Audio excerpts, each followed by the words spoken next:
discussione e della scelta che l'amministrazione fa rispetto alla perdita, e avendo riscontrato ulteriori diversità rispetto proprio ai testi che ci avete dato, in particolare io mi ero segnato che probabilmente per un errore la data della perizia riportata nel foglio era del 26, quindi addirittura molti giorni prima del supposto dell'errore.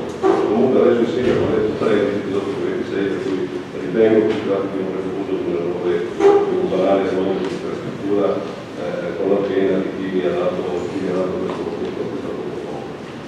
Sulle altre questioni preliminari che volevo porre, Capogruppo Bonini, prego. Grazie Presidente. Per corroborare un po' quello che stava dicendo anche il capogruppo Commisso, e mi associo rispetto al rilievo che fa, devo anch'io rilevare come in effetti il testo che ci è stato consegnato e i documenti che abbiamo richiesto sono stati richiesti in funzione del Consiglio Comunale, riporta la data del 26, non è tanto la data inserita nel testo della delibera che c'è stato, è il testo della perizia che ci è stato consegnato, almeno a me, che è quello del 26 novembre. Ora io quindi come consigliere non ho avuto modo di esaminare la delibera, come la perizia ultima, quella del 13, se avete capito ce n'è una successiva. E questo evidentemente mi consente di lamentare, sia pure nelle forme, come dire, di ufficialità del Consiglio Comunale, la mancanza di approfondimento sul punto. Quindi chiedo, come questione pregiudiziale, di rinviare la trattazione del punto all'ordine del giorno per consentire alla minoranza, almeno questa minoranza che rappresenta il gruppo consigliare che rappresento, la perizia datata 13-12. Prego, Sindaco. Allora, le perizie oggetto di questa delibera sono due. La prima perizia è la perizia dell'ingegnere Lazzarin, data 26 novembre, che è stata data e non è stata modificata, perizia assolutamente relativa al valore commerciale delle aree ed opere corollarie del PIL. Questa non è stata. La seconda perizia è stata modificata rispetto al testo precedente dal protocollo del 13 dicembre al protocollo del 14, anzi alla data del 14 dicembre conosciuta dal protocollo 17, con modifiche puramente terminologiche che non investono in contenuto sostanziale, che non sono tali da impedire la discussione in questo Consiglio Comunale. Quindi non respingeremo insomma la questione.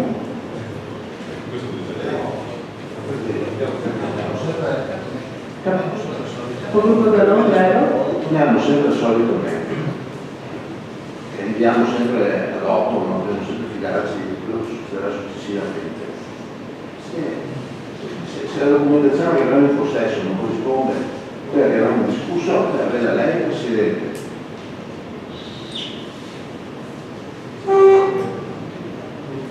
Capogruppo Commisso, prego. possiamo anche credere a quello che sia, ma dovremmo prima leggere, perché non è quello che stiamo parlando di perdite di cifre anche importanti, quindi è corretto e soprattutto si svolga in maniera corretta.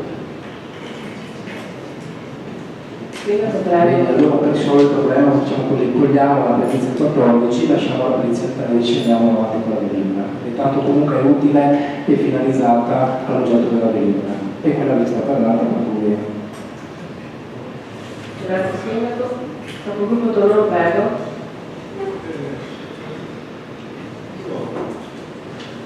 Vorrei chiarire una questione che in queste ultime settimane si sta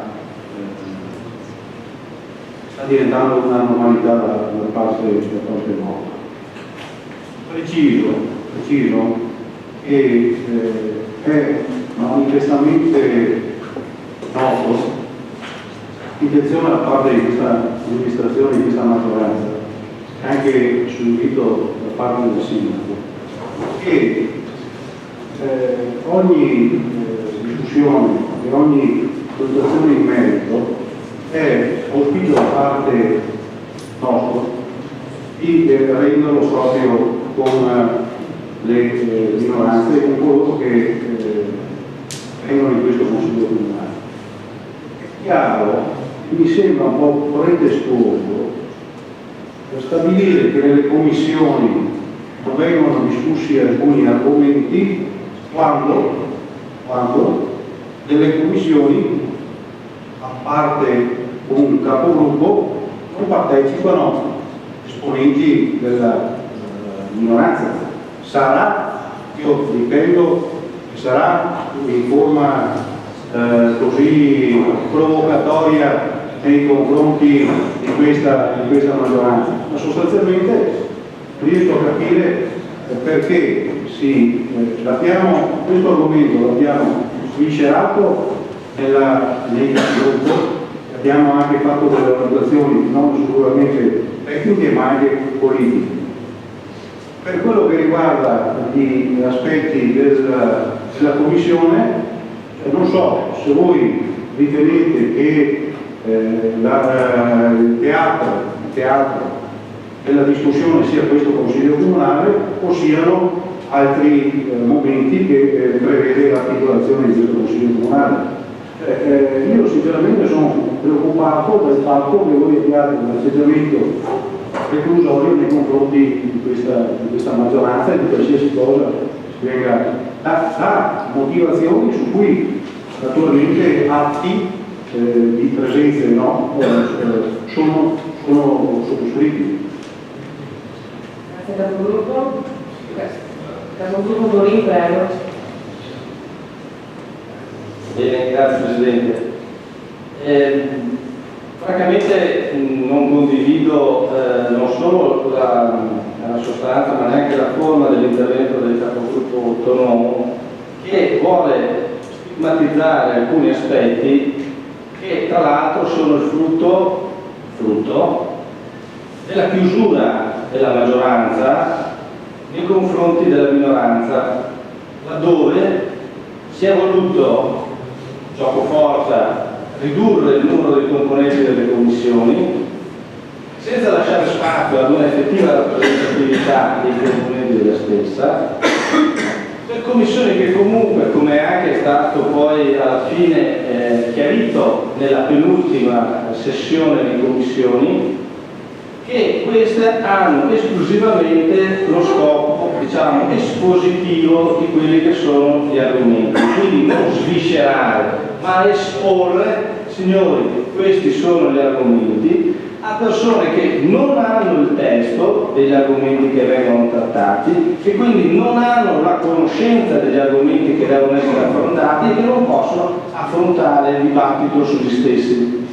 Ora, pretendere che queste persone, che neppure sono componenti delle commissioni e come già è capitato di verificare, i componenti delle commissioni di maggioranza non si sono presentati, poi voi ci avete detto se sono arrivati in ritardo, che la commissione è stata partecipata, però fatto sta che addirittura talmente è il ruolo così premio di queste commissioni che voi stessi non le valorizzate. E allora io penso che la sede propria dedicata ad affrontare gli argomenti, come è già stato detto tante volte, ma una volta in più non può fare che bene, sia il Consiglio Comunale. Il dibattito affrontato in questa sede è il dibattito puro. Poi affrontare le questioni in sede di commissione, ammesso che poi le questioni vengano affrontate per intero, cosa che noi non possiamo, come ho detto prima, verificare perché ci mancano testi, ci mancano gli argomenti.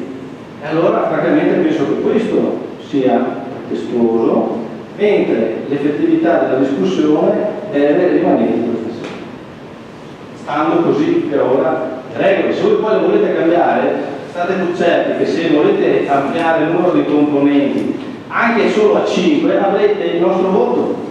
Se voi volete garantirci, come abbiamo chiesto, la disponibilità dei documenti, quindi dei testi e quant'altro, prima ancora della convocazione delle commissioni, avrete il nostro voto. Diversamente non potremo altro che venire lì e fungere da meri spettatori con quello che l'utilità di ciò comporta. Grazie, capogruppo Borin. Capogruppo Commisso, prego.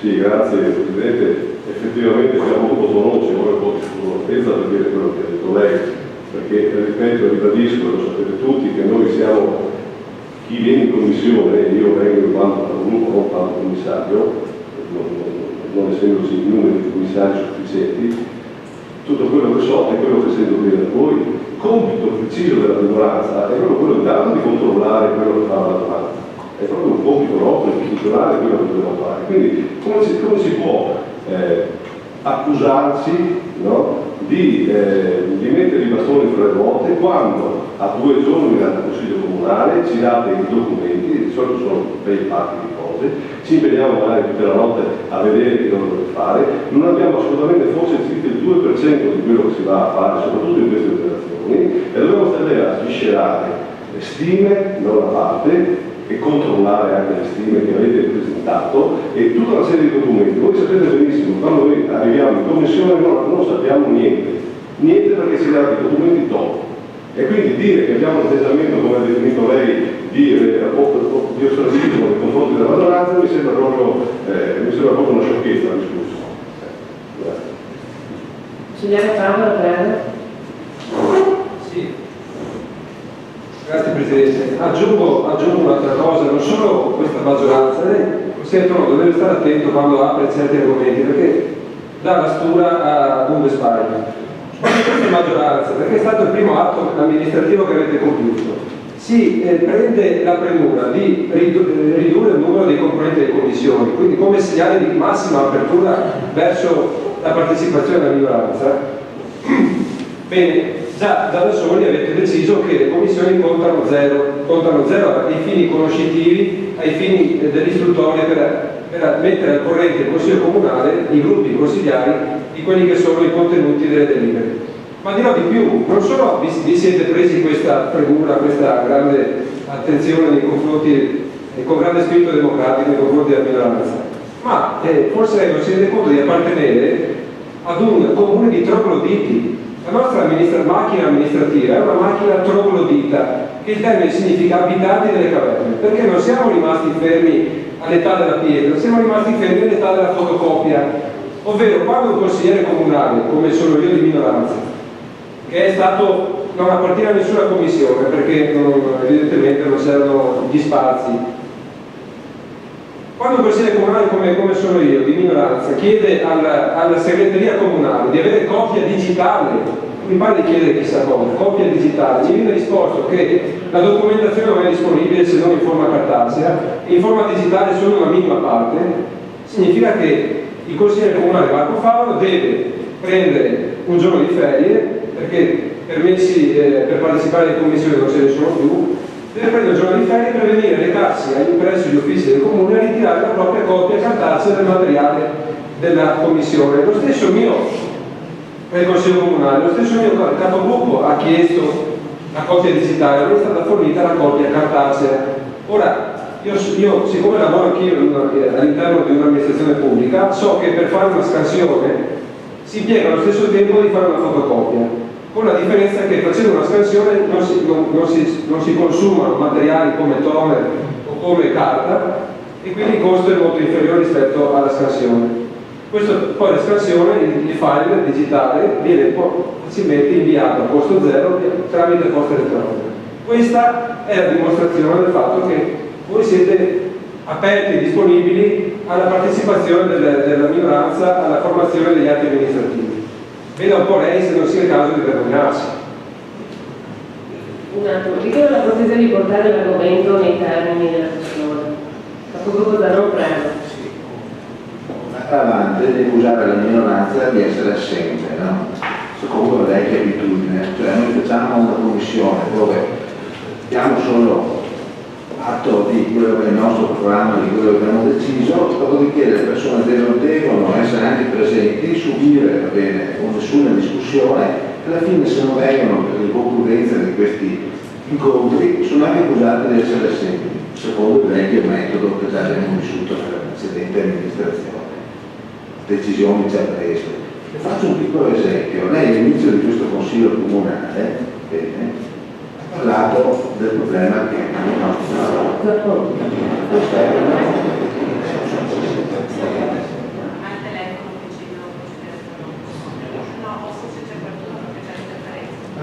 Sostanzialmente mantiene i toni della discussione. Sì, non entrando nella discussione, cioè sto dicendo che lei all'inizio di questo Consiglio Comunale ha portato in discussione il problema dei barò che sono in India.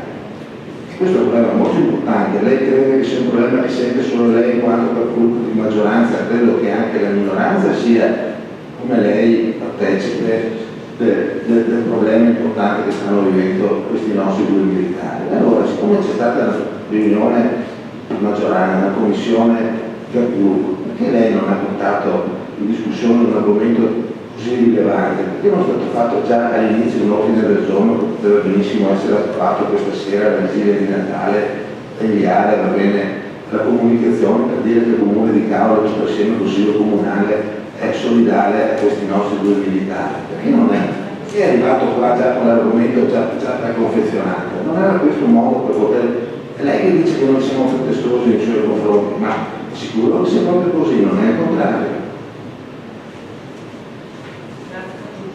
Grazie per tutto da no. Quindi la discussione del sindaco, grazie. Grazie Presidente. Allora, nella gestione delle commissioni, per quanto concerne il deposito dei documenti a disposizione dei consiglieri, non stiamo facendo niente di più, niente di meno quello che dicono le norme regolamentari. Questo può essere non condiviso, ma noi stiamo rispettando il regolamento.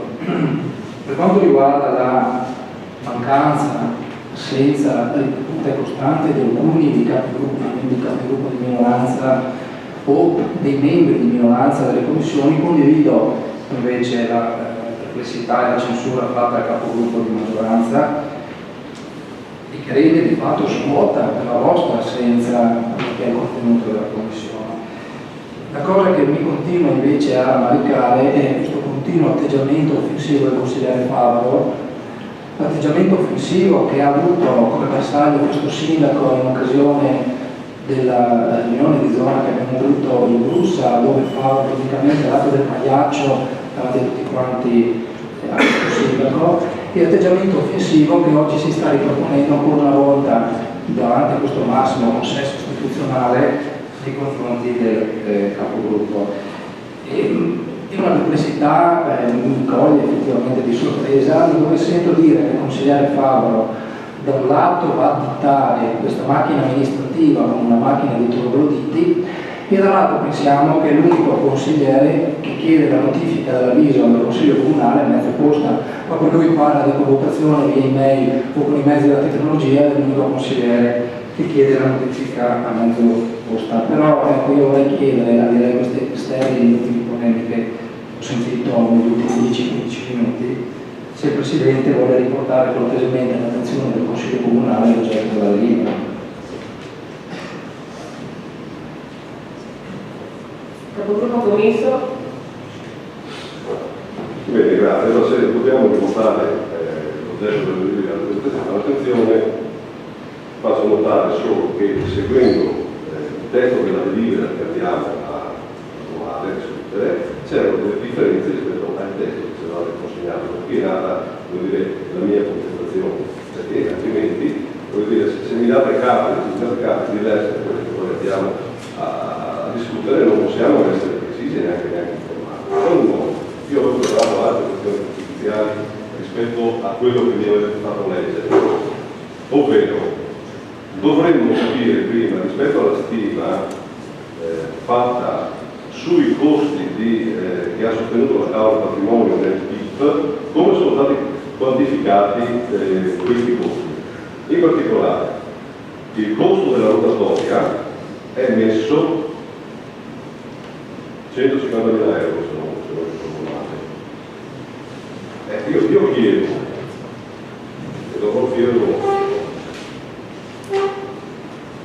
è il costo della rotatoria così come è stata fatta, oppure non era stato previsto alcun allacciamento con la strada provinciale quando si è progettato il PIP?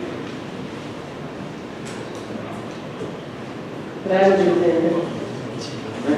Il progetto prevedeva l'organizzo di un veloce normale, poi durante la fase di costruzione del PIP l'amministrazione ha ipotizzato che ha chiesto alla provincia di realizzare una rotatoria che aveva anche la funzione, oltre ad ignorare l'accesso al PIP, ma anche di rallentamento del flusso viario alla stazione di Lopez, o anche di rallentare quindi i flussi.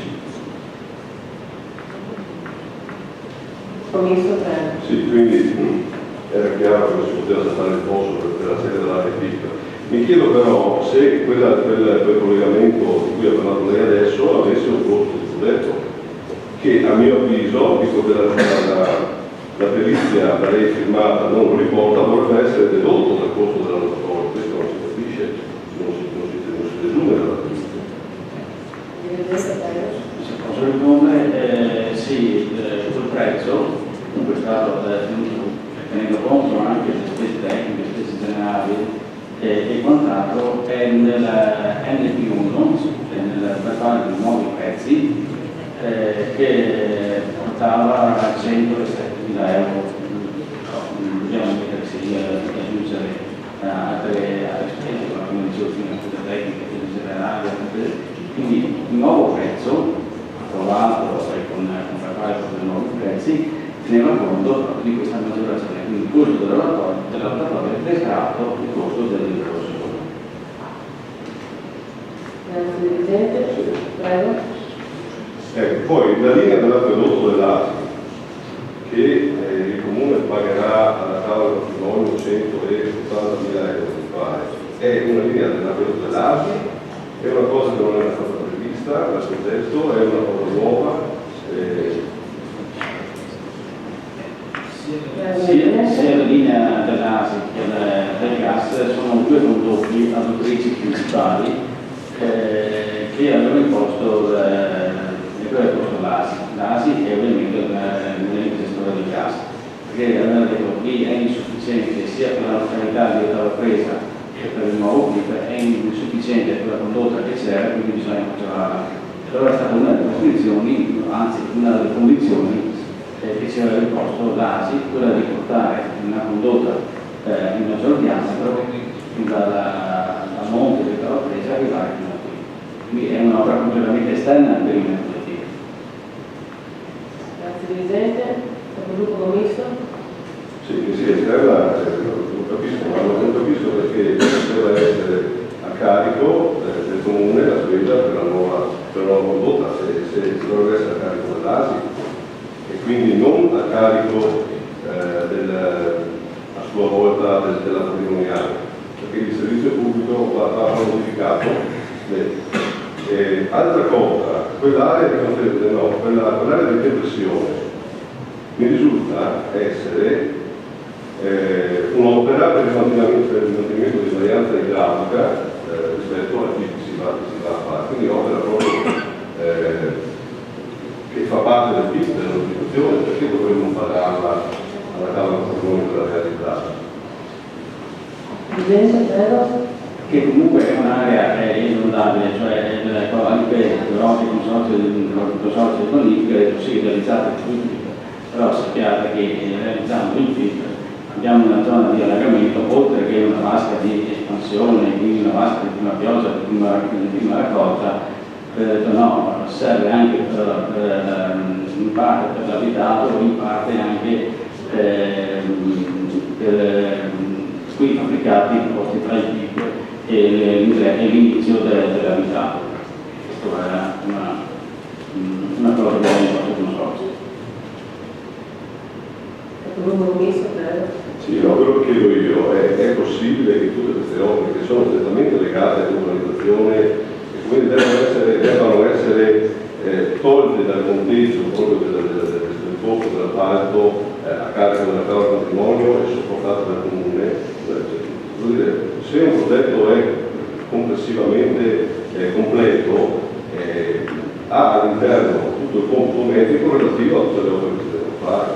Quella dell'invarianza idraulica è un'opera che va fatta proprio per quel tipo, perché quel tipo modifica i parametri idraulici e quindi c'è la descrizione da parte dell'ente autorizzato a realizzare quella cosa lì.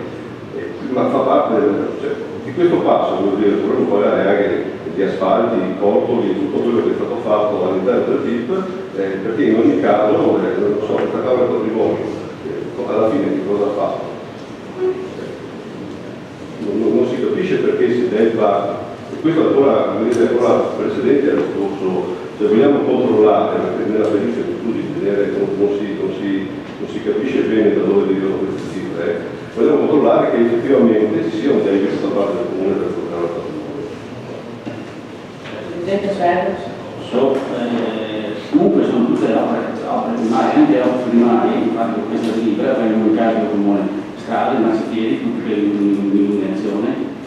Mentre prima diciamo che il comune aveva trasferito alla Cavola del Patrimonio tutto il compendio, ecco, lo finisce, cioè praticamente eravamo all'inizio del corso lavori quando è stato trasferito il PIF alla Cavola del Patrimonio. La Cavola del Patrimonio si è fatto un mutuo e ha completato la ma non è stata, c'era una convenzione urbanistica, come una solita convenzione urbanistica che dopo una volta collodate le opere eccetera vengono trasferite.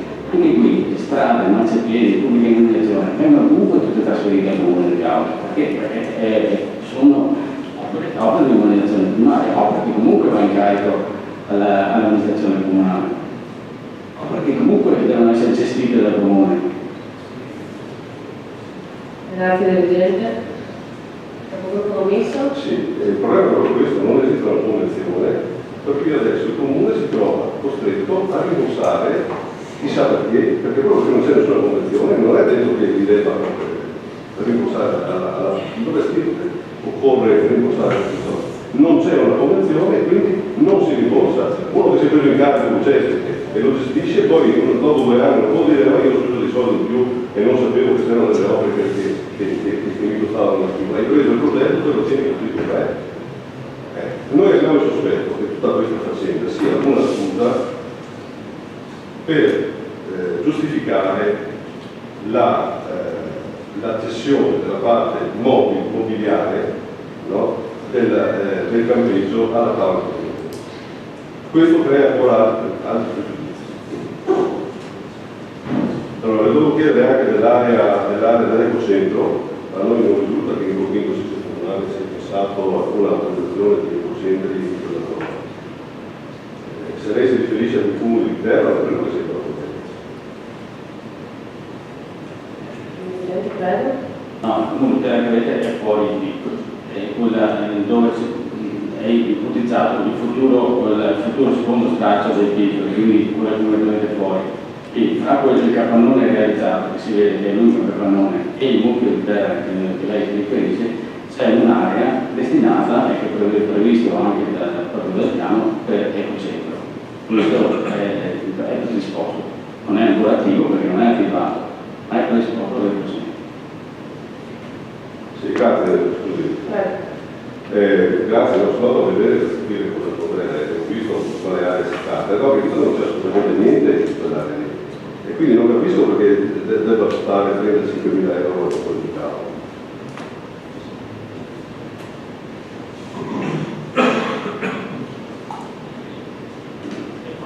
Quanto risultante del piano dal documento estimativo della contabilità fatta, quindi per quell'area lì è stata presa per fare la predisposizione di questo centro, quindi per attivarlo basta solo farlo in funzione di compimento dei rifiuti che si farà e costerà 35.000 euro. Scusa, qualcosa meno, 32.000 euro, però dicendo mettendo una parte per la parte delle progettazioni e generali, un po' di gestione 35.000 euro. Bene, posso? Prego, continua. Grazie. Non mi risultava che fosse un concetto, perché di solito passano all'approvazione del Consiglio Comunale. Allora, la legge, e leggo il testo di una questione giudiziale che voglio porre su questa materia, specifica l'inalienabilità dei cespiti conferiti dal Comune alla società patrimoniale, ma non l'inalienabilità dei beni immobiliari acquisiti da queste con mezzi propri, come sarebbe questo caso. Da qui la possibilità, non solo teorica, per Cavola del Patrimonio di poter cedere l'azienda Campeggio Santa Margherita anche senza essere proprietaria del nuovo terreno sul quale tale attività si esercita. In ultima analisi, la società patrimoniale, che come tutte le altre società patrimoniali d'Italia vive in uno stato perenne di coma, sempre in procinto di essere poste in liquidazione sempre nella più totale confusione amministrativa, si accinge ad acquisire un bene immobiliare, fonte di sicuro reddito per se stessa, ma soprattutto per le casse comunali, del quale legittimamente può fare, del quale cespite, del quale bene immobiliare può fare ciò che ritiene più opportuno, compresa la vendita con innegabile danno per la collettività.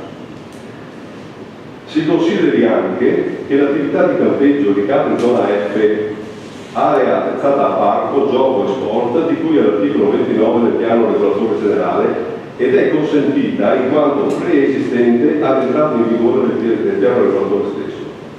Può però accadere che in una possibile liquidazione per legge delle società patrimoniali, continuamente annunciata e rinviata, porti ad una sospensione dell'attività di campeggio Santa Margherita, che si troverebbe senza gestore, essendo appunto posto in liquidazione titolare dell'azienda. Si teme anche che una sola stagione di forzata chiusura possa, malauguratamente, far decadere le caratteristiche di preesistenza dell'attività e quindi rende impossibile la riapertura del campeggio con gravissimo danno economico e di immagine per il comune.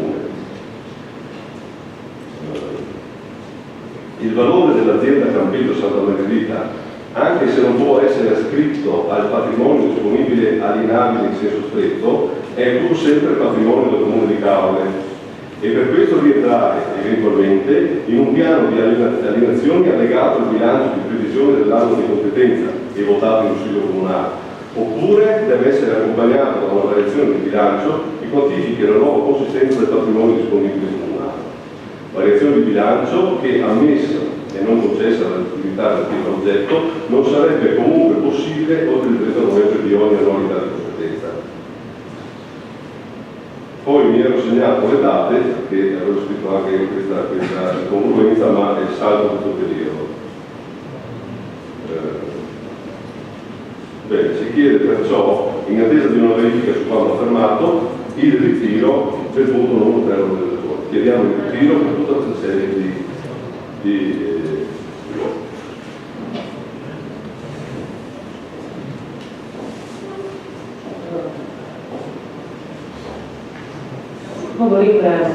Grazie Presidente. Era per esprimere condivisione rispetto alle osservazioni che ha fatto il capogruppo commisso e quindi diciamo anche nostre, e per chiedere che alla luce anche di queste ulteriori osservazioni e considerazioni venga ridiscussa, o meglio rivotata, la questione pregiudiziale.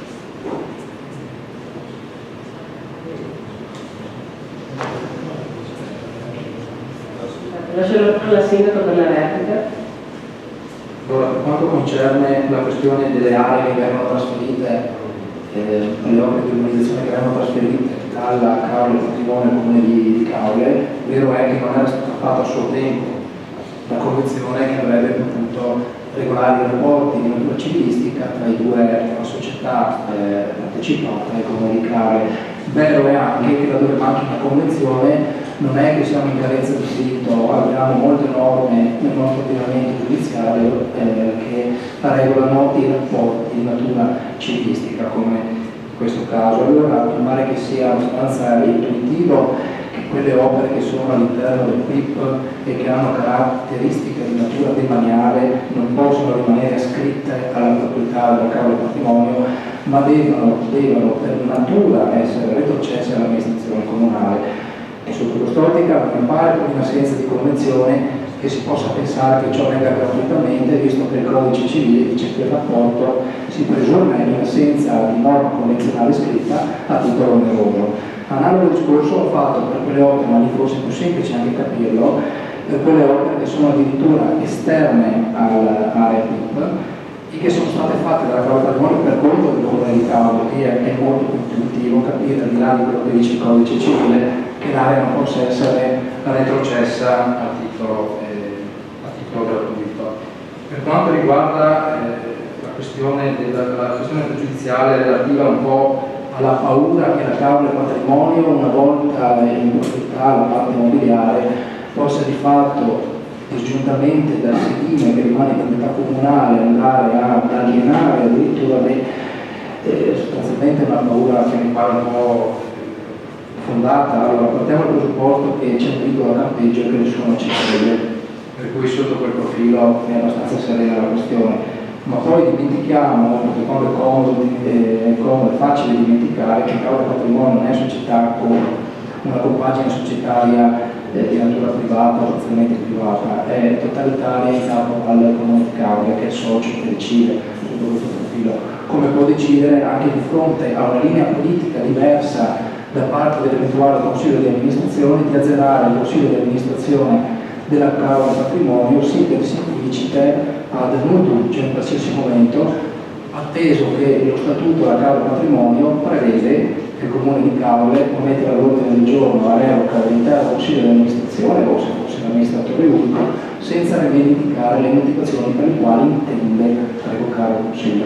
Per cui una paura questa totalmente infondata. Un ultimo aspetto che però è strettamente legato a questo è relativo alla possibilità che un domani di fronte a perdite di bilancio possano mettere in luce una necessità, secondo il dettato normativo attuale, che la Cauda Patrimonio possa essere messa in liquidazione, non vedo neppure sotto questo profilo una difficoltà ad accettare l'eventuale possibilità, atteso che chi è il socio della Cauda Patrimonio è il comune, chi è che nomina il liquidatore è il comune, per cui è il comune socio unico della Cauda Patrimonio che va a gestire il titolare della liquidazione sotto tutti i profili, sono via forti e passivi. Do la parola al Presidente e al Segretario perché dovremo credo votare la questione sollevata.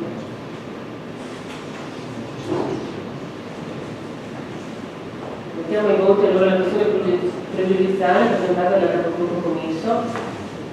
Favorevoli? 4 favorevoli? 5 favorevoli. No, mettiamo a voto la questione pregiudiziale da lei posta, poi proseguiamo con la discussione. Quindi favorevoli 5, contrari 11. La questione viene respinta. Procediamo ora con la discussione dell'argomento. Se ci sono altri interventi, continuiamo pure. Capogruppo Morin, Grazie Presidente.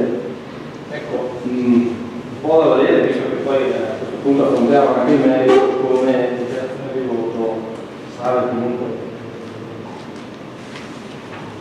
La permuta, che è uno strumento senz'altro possibile, in questo caso sembra però non rispondere a quello che è l'interesse pubblico. Spiego.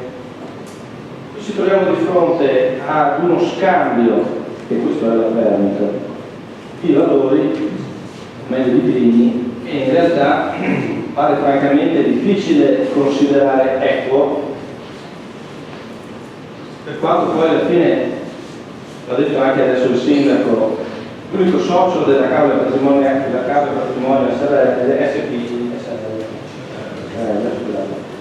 è sempre il comune di Cauda, per cui di fatto è un passaggio di beni dal comune ad un soggetto che però è partecipato esclusivamente dal comune, quindi però questo soggetto ha delle possibilità ulteriori.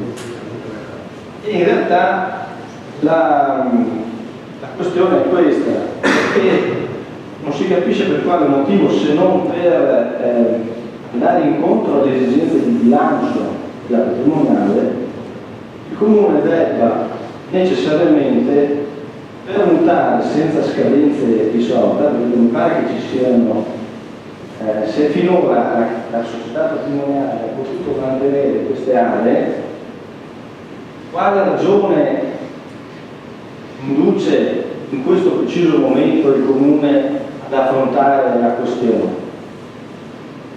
Se non quello di liberarsi di un prezioso, e sottolineo prezioso, elemento che è l'azienda del campiso comunale. E francamente, al di là poi dei valori di stima, dubito che si possa rinvenire sul mercato un'azienda di un campeggio fronte mare valutabile a 500.000 euro. Ora, per carità, tutto si può dire, tutto si può fare, ma chi si avvantaggia da tutto ciò non è certamente il comune, non è certamente la collettività Quindi il vantaggio secondo me non c'è. Ma non c'è neanche perché poi alla fine la società patrimoniale, una volta introitata l'azienda, non avrà la disponibilità dell'immobile a meno che il comune non stipuli con la società patrimoniale un atto, può essere concessione piuttosto che affitto di immobile, e in quel caso allora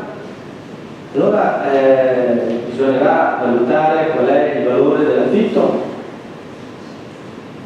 o se addirittura non conviene, una volta ceduta l'azienda, affittare a terzi, magari con un bando, per massimizzare allora sì il beneficio pubblico. Allora a quel punto che senso avrebbe avuto la cessione dell'azienda? Ecco, sono dubbi che per carità, senz'altro il sindaco o chi per esso nel dare la risposta cercherà di risolvere, ma che francamente mi sento in dovere di dire persisteranno e quindi il voto non potrà che essere votato. Grazie per il gruppo lì. Sono altri interventi? Per il gruppo commisto? Sì, credo che i nostri dubbi sulla gestione della causa del patrimonio siano fondati e non da oggi. L'atteggiamento che io stesso ho assunto nel corso anche del mandato precedente è sempre stato di controllo verso questa società, e ricordo alcune cose in particolare, anche se mi viene continuamente garantito che no, non è possibile che possano vendere, non è vero, è possibile. Mi ricordo per esempio la questione del parcheggio multipiano, dove un amministratore ha dato un anticipo di 280.000 euro ad una ditta che non aveva vinto l'appalto e adesso non riesce più a recuperare i soldi, dopo ricorsi al TAR, ricorsi al Consiglio di Stato, che dico poco, dico a occhio, saranno stati al Comune di Cauca almeno complessivamente 400.000 euro e non sono ancora stati recuperati. Il compenso, per esempio, che l'amministratore aveva era superiore del 50% a quello che la legge consentiva. Questa società ha stipulato un contratto con una banca, con un derivato, presentando al Consiglio Comunale un master plan con indicata il vantaggio che il Comune avrebbe avuto dall'estinzione anticipata di tutta una serie di mutui e l'apertura appunto di questo contratto di swap, prevedendo, facendo un'ipotesi, una simulazione su un interesse medio del 3,2%, assolutamente impossibile.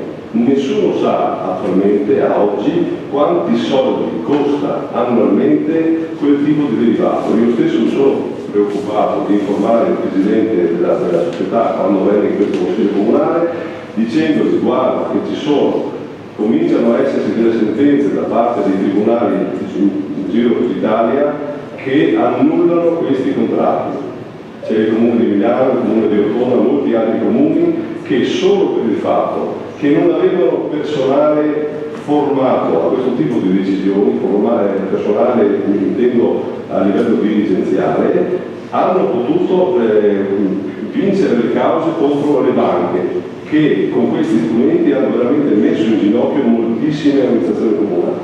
Allora io dico, tutte le garanzie che sentiamo sempre, anche il sindaco precedente, il socio unico del comune non è possibile che, eccetera, eccetera.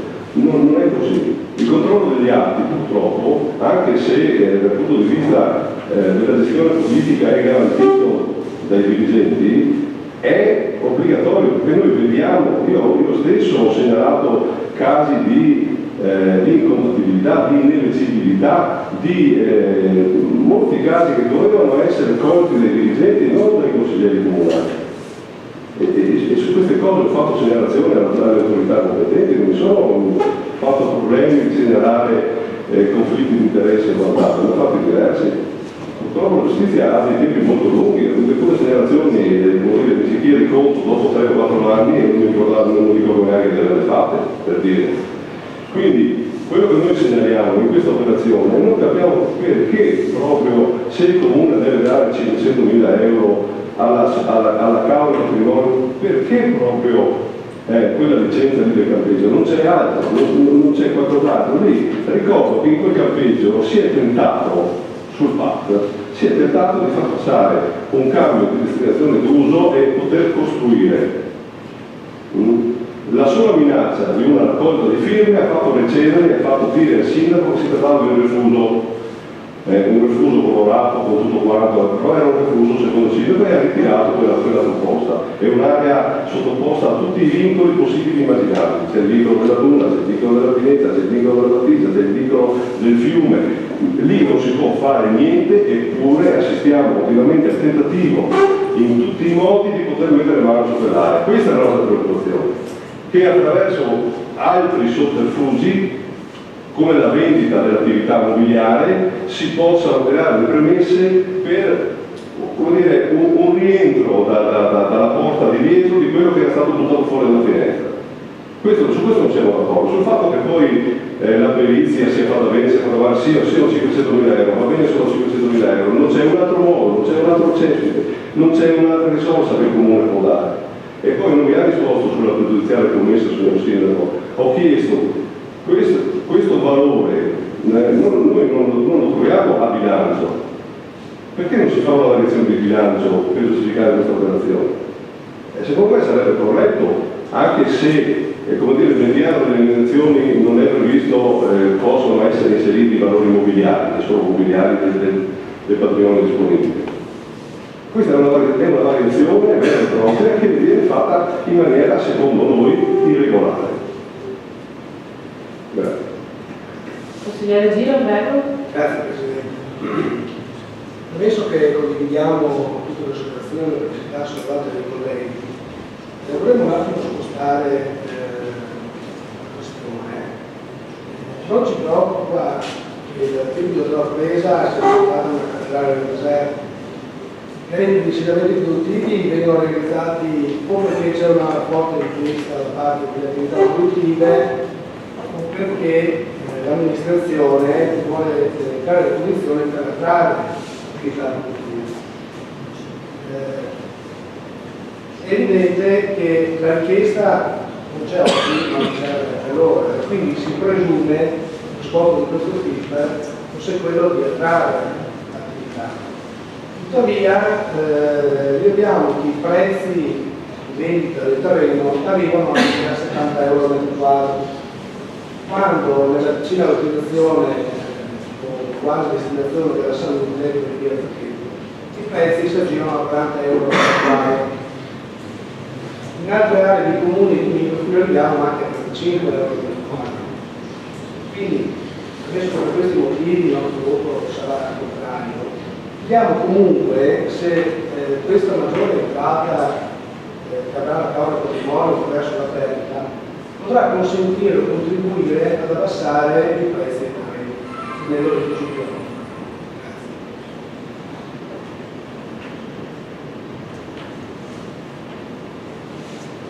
Sindaco, prego.